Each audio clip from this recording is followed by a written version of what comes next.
is the Delaware River. Christmas night, 1776. 2,400 soldiers stand frozen on the bank, waiting to load into boats never built to carry this many men through ice this thick. The commander in charge has just been told his army is already hours behind schedule, that 2 of his 3 attack columns can't cross at all, and that an enemy officer may already know he's coming. He gives the order to keep going anyway. Nothing about this plan will survive contact with reality, and yet by the next morning, an empire that thought this war was already won would be humiliated in under an hour. This is the story of the failure that saved a revolution. By November of 1776, the American cause was collapsing. In the 5 months since independence had been declared, the Continental Army had been beaten, chased, and nearly destroyed across New York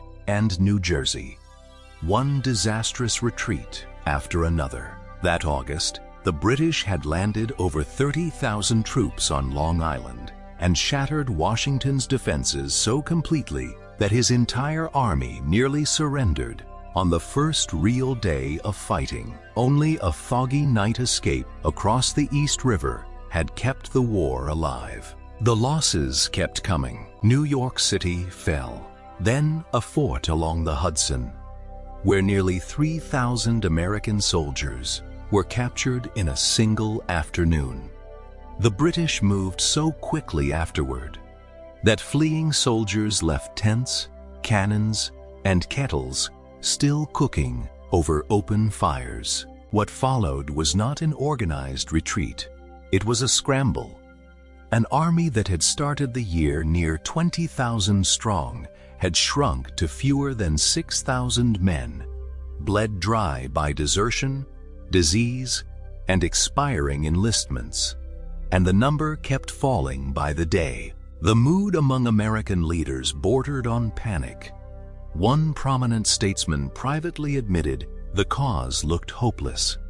A writer traveling with the retreating army began drafting a new pamphlet by firelight, one that would soon capture the despair of the entire nation. By early December, Washington's remaining army had crossed the Delaware River into Pennsylvania, and he ordered every boat for miles seized or destroyed so the British could not follow. For the moment, that wide, freezing river was the only thing keeping the revolution alive. Across the river, the British and their hired German troops controlled all of New Jersey, with garrisons posted in towns along the water. One of those garrisons, roughly 1,500 professional soldiers, held a small town called Trenton. Their commander was a career officer with an impressive combat record, brave, aggressive, and thoroughly convinced the war was already decided. He had been warned repeatedly that the Americans might attempt a winter crossing. Each time, he waved the warning away. He reportedly told one of his own officers that the rebels were nothing more than farmers who could not fight a real battle. He never bothered building proper defensive works around the town. In his mind, the enemy across the river was already beaten. On the American side, Washington faced a different kind of enemy: time. Most of his soldiers' enlistments expired at the end of December. Within weeks, his army would simply cease to exist, no matter what the British did or did not do. Washington needed a victory, not just for morale, but for the army's survival itself. Without something dramatic enough to convince soldiers to stay and Congress to keep funding the war, the revolution would end quietly, not in defeat, but in expiation. So Washington devised a plan. A coordinated attack on Trenton launched before dawn on December 26th. 3 separate forces would cross the icy river at 3 different points, converge on the town simultaneously, and trap the garrison before it could organize. Washington himself would lead the main force of 2,400 men across 9 miles north of Trenton, marching south to strike from the northwest. A second column would cross directly opposite the town to block the enemy's escape route south. A third column, further south, would create a diversion at a nearby outpost, preventing any reinforcements from reaching Trenton in time. If every piece worked, the enemy would be struck from multiple directions at once, with nowhere left to run. The password chosen for the night was blunt and honest: victory or death. It was not dramatic flourish. It was an accurate description of the stakes. If this attack failed, there was no second plan waiting behind it. The crossing was scheduled to begin at sunset on Christmas Day. By late afternoon, a brutal winter storm rolled in without warning, bringing sleet, snow, and freezing wind that cut sideways across the water. Every part of the plan was about to be tested at once. Massive chunks of ice, some the size of tables, drifted down the current in a slow, grinding mass, turning what should have been a straightforward crossing into something closer to a fight against the river itself before a single shot was ever fired. Experienced fishermen and sailors from a Massachusetts regiment manned the oars and poles, navigating between the largest ice floes with practiced skill. Without their expertise, the crossing would likely never have succeeded at all, storm or no storm. The men climbing into those boats were in rough shape. Many had no coats. Some had no shoes at all, their feet wrapped in rags against the cold. They were farmers, tradesmen, and teenagers volunteering for a cause that showed no sign of winning.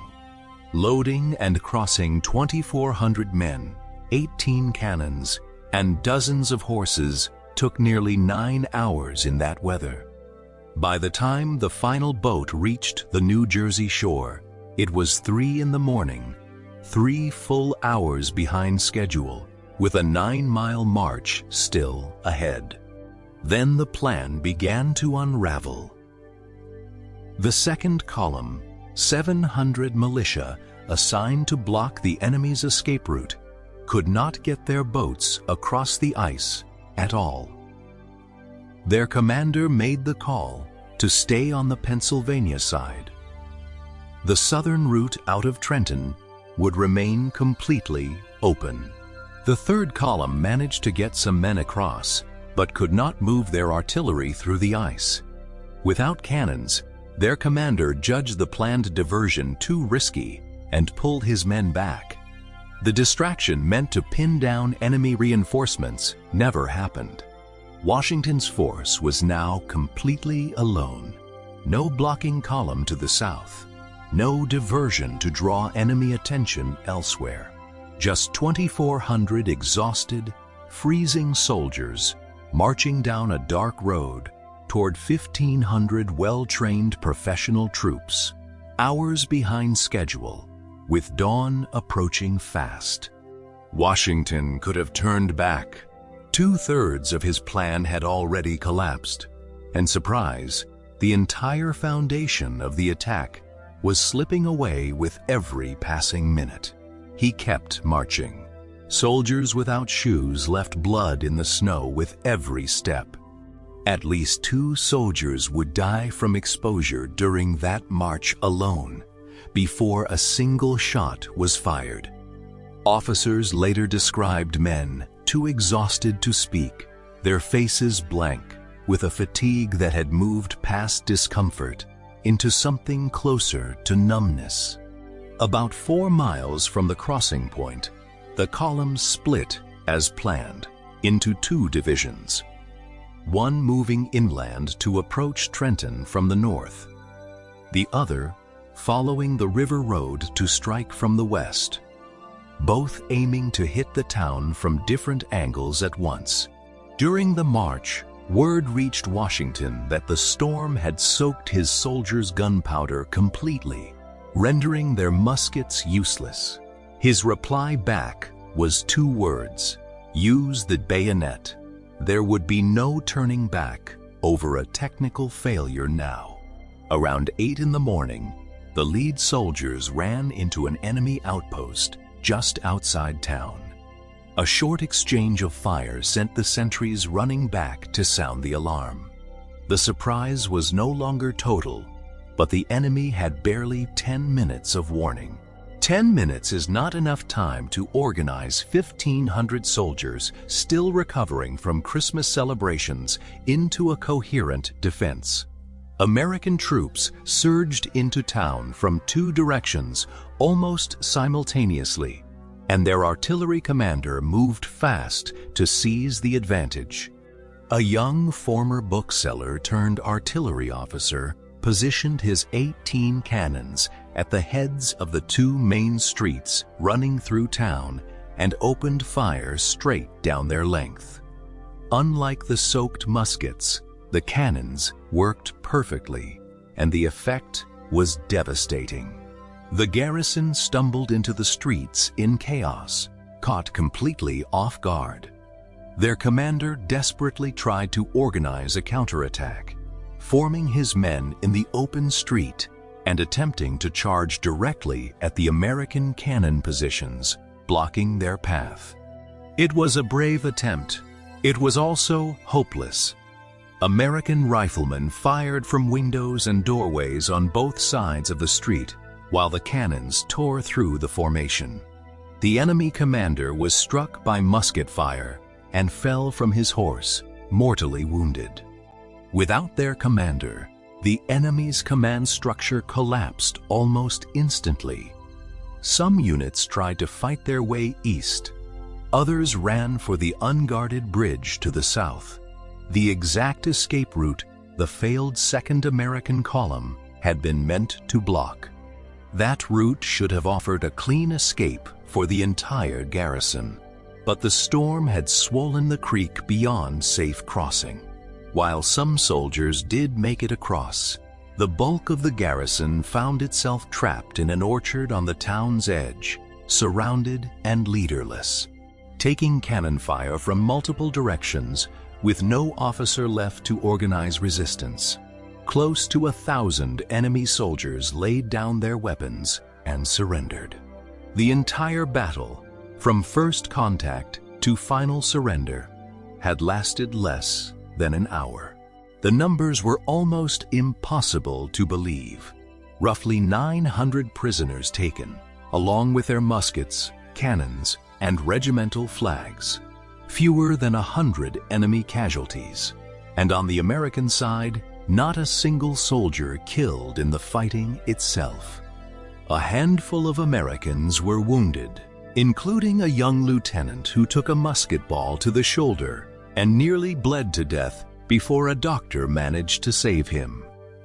He would later become one of the most influential political figures in the young nation's history. A local loyalist had reportedly sent a written warning to the enemy commander on Christmas night, delivered while he was playing cards. According to the most repeated version of events, he pocketed the note unread and never learned what it said until it was far too late. Historians still debate exactly how accurate that story is. What is not debated is that the commander had received multiple warnings in the days before the attack and dismissed every single one, convinced his enemy was simply incapable of mounting a real assault. Step back and look at the whole picture, and the victory becomes